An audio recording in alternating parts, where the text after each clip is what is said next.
Hello everyone, today we are going to talk about the shortcomings of English education in Taiwan and their impact on English proficiency levels. Our participants today are Mia, Sunny, and Yonghan. Our discussion will proceed as follows. First, we prove the problem exists. Then we discuss about consequences, causes, and lastly, we will discuss about solutions and evaluate them. So let's hear from everyone. Sunny, would you like to help us prove the problem exists? Yeah.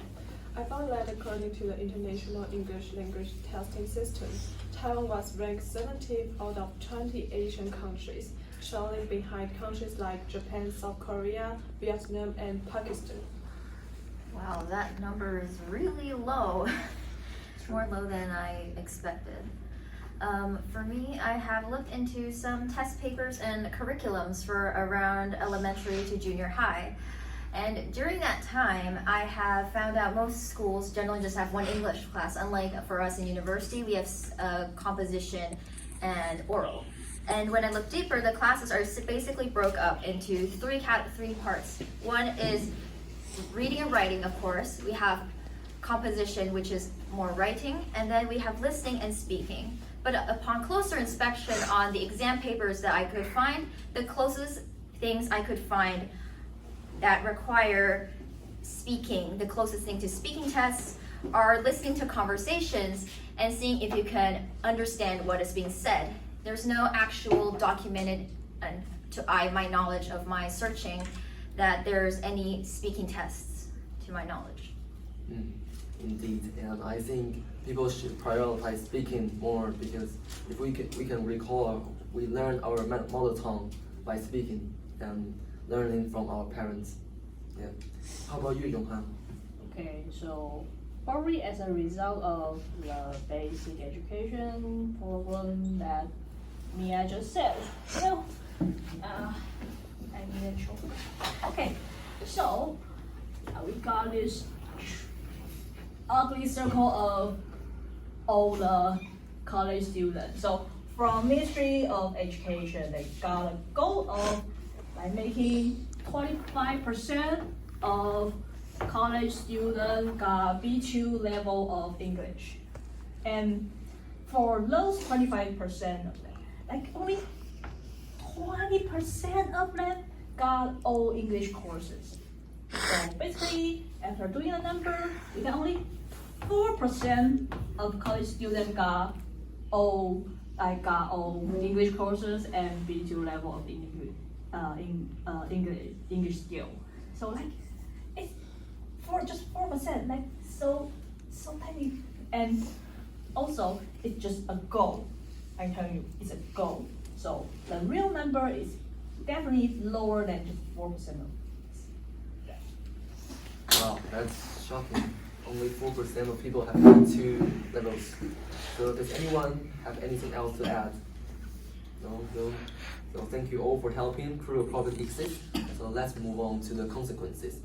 Firstly, I think one of the consequences is that the unpleasantness of English learning diminishes students' curiosity. Like in our system, students always burdened by excessive work of writing and reading. And it's not that this kind of assignments are bad, but too much often makes students finish in a perfunctory way. How about you, Johan? Yeah, I think what you said is definitely right. And this system making students making a speaking skill, we already got so many assignments, we're overwhelmed by them. And it's not many students will have time or energy to practice their speaking skill at home or with others. And I propose that lack of confidence is a big problem leading by Taiwanese English education. Taiwanese students often hesitate to speak with native speakers for fear of using incorrect vocabulary, mispronouncing words, or making grammatical mistakes. Taking my junior and senior high school oral class for example. When the foreign teacher asks the question in English in class, all the students in the class always ignore the teacher. These stages led to the foreign teacher feel Definitely that lack of confidence is a huge factor. But along with that, I think there's something that needs to state the obvious, which is, of course, we're having lowering English proficiency, as we have clearly defined earlier. English is hard to standardize in terms of speaking, and people often prioritize reading and writing, which is the obvious issue. And then because the teachers don't prioritize speaking, the students also don't prioritize it since they don't even test it anyway. So as a result, it's continuously lowering since nobody cares. It's like chicken and egg. Like no one cares. You are low of confidence. You don't have a skill, and like it's a circle. Yeah, it's a looping. Yes, I think this really. I think that's because people determines people's English levels by grades. That's the main reason. So, does anyone have anything else to add? No. So we have already discussing about consequences concerning about students' curiosity, speaking skills, and English proficiency. So let's move on to causes. Jonghan, would you like to start? Okay, so like earlier we said about the problems we have in classes. I think part of this, the cause would be like teachers' training or their teaching material. Like they often receive the training focus on vocabularies, grammars, and writing essays. So that's one they learn from their teacher, and that's how it passed on to us. And also from those training, they probably focusing on those things. Even the textbook or reading passages, writing exercise, speaking activities, only use the first two as assignments, and the speaking activities are probably seen as extra. And also, like in this kind of classes, and even some base junior high, senior high school, they got more students. And if you got 20 or even more students in a class, it's hard to make everyone speak in. You don't have enough time for that. Yes. Sorry. You can go. Yeah, definitely like having a large scale class definitely would have a huge impact on the ability you can teach, since you can have everyone practice writing and practice like how to read, but you can't have everyone speak at once at the same time. It's going to take a lot more time if you try, and and depending on your English level, it would definitely have an impact. Yeah. True, and I agree with you as well. But we can't really blame the teacher, can we? Because they are pressured by the midterms, finals, all those units to cover. It's a lot. How about you, Sunny? And I think that lack of English environment is a problem. We always speak Chinese in daily life because we grow up in an environment where Chinese is spoken. We do not deliberately speak English or translate any Chinese characters into English, so we're not used to speak English. There's probably also the fact that even though we're working towards English being our second language, we're treating it more like a foreign language, which is a huge difference in comparison, I would think. And another cause I think I can think of, which is another system problem. According to an interview with President of Wenzhou, Taiwan focuses a lot on standardized tests like GPT, which is General English Proficiency Test. And a lot of universities make it a requirement for you to even enter certain courses. And these tests often, by the result, you don't know the abilities. Your abilities are reduced to a number, which doesn't tell you a lot. A lot of people can speak really well, but do terrible in writing, or some people do great in writing, but terrible at speaking. It's not an equal thing. It's not just if you have a good number, you have good English. It's like not as easy to reduce down. And because it prioritizes what's on exams, a lot of teachers, like is mentioned, they prioritize what is tested in exams rather than like what will you end up using in daily life. So you mean teachers prioritize scores rather than practical use. Yeah, and it's also what they're basically to test if you're a good teacher or not. It's just a number, and because students also need a good number to pass, they just end up all right, we'll just give you the abilities to get high numbers. We don't care what you end up learning. Exactly. I'm pretty sure not all teachers think like this, but I think it is a certain degree of mentality in each teacher, I think. And also, I think cultural influence is one of the causes. You know, in Taiwan, students hardly even ask questions during classes, even they don't understand at all. So I think lack of interaction with teacher really fosters this problem. That also reminds me of an experience I had with my French class.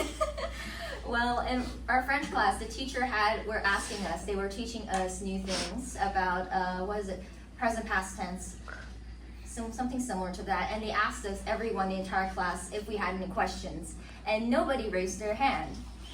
The teacher then also mentioned that in the past, in their class back in France, if they asked everyone if they had questions, everyone would raise their hand, even if they knew the answer. So I'm pretty sure that proves that culturally there is a big impact on how we learn English. Yes. When we Good say point. we're Taiwanese, we just don't speak and do math. So does anyone want to add anything else? No. Okay. So let me summarize a little bit. We point out 4 causes. One is exam-oriented system, the cultural influence, teachers' teaching style, and as well the sizes of class, and lastly the lack of English environment. So let's now move on to propose some solutions. Who would like to start? I suggest that English learner can plan to create a 10 minutes daily experience video in English. By recording themselves speaking English every day, they can observe their pronunciation, grammar, and overall fluency. Watching the videos afterward allows them to identify specific pronunciation mistakes or word sentence structures that they might not notice while speaking. This process helps them become more aware of their speaking habits and gives them the chance to improve them over time. And additionally, regularly speaking in front of a camera helps build their confidence and makes them feel more comfortable using English in real-life conversation. I definitely agree with you about recording and evaluate our own speaking.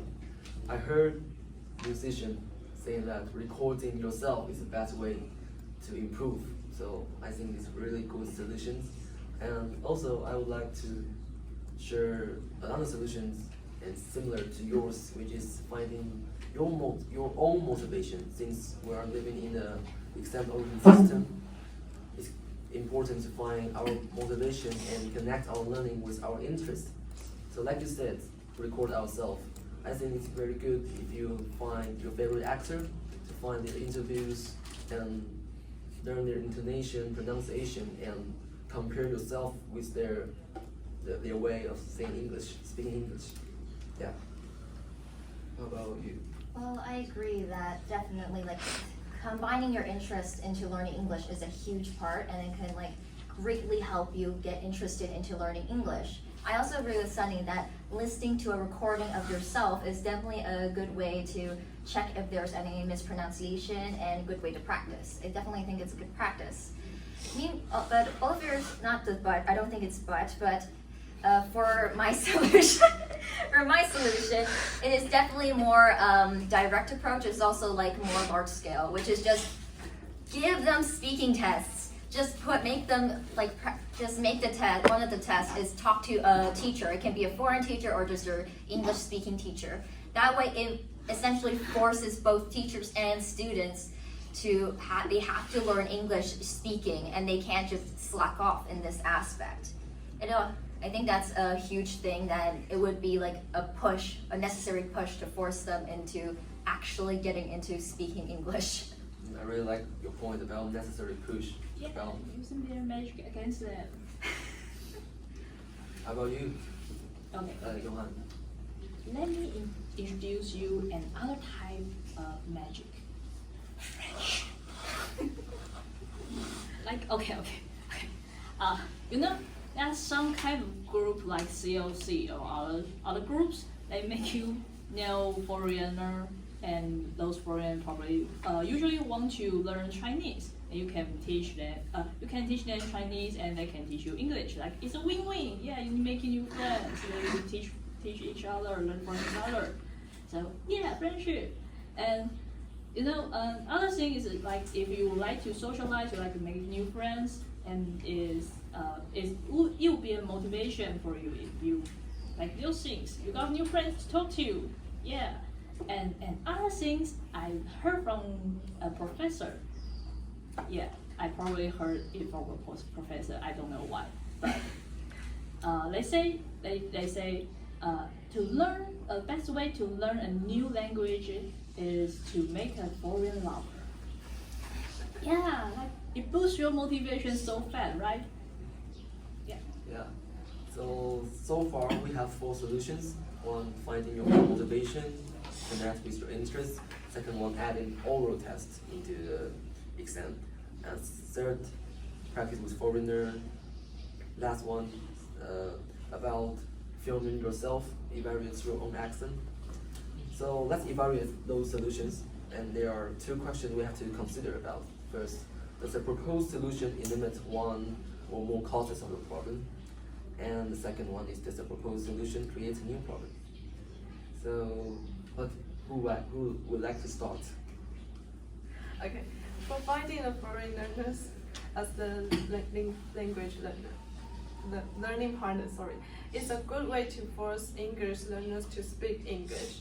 But if the English level difference is too big, English learner will still can make effective progress in their English conversation skills. So, do you guys have any solution to deal with this problem? I personally have, I can understand where you're coming from, like seeing a huge dissonance in terms of ability, but I disagree that in of itself is a bad thing. Of course, that asking for someone who's much more skilled is probably much more scary, and it's probably easier to find someone at the same level.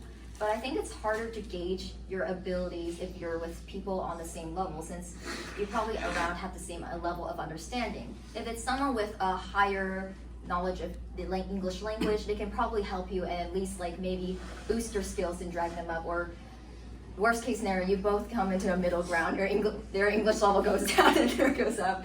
But like for you, if your English is terrible, it can most likely it would at least boost your abilities and make it better. Yes. Real friends will do that for you. I would like to comment on Mia's solutions, which is adding an oral exam to test, the oral exam to the midterm. I think this eliminates one of the causes, which is teachers' teaching style, because this will force teachers to add in speaking contents, and maybe teach about pronunciations as well.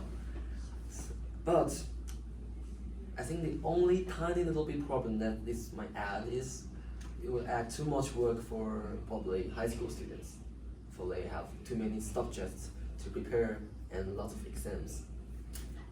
That's why you want a friend to study with you. And I mean also like if you got to do some, I don't know, play video games, chat together, you might have your stress like reduce a little. Yeah. I think that for that aspect of, I can understand what you're saying, like it can add stress, but it's definitely a necessary evil to like push them into learning English.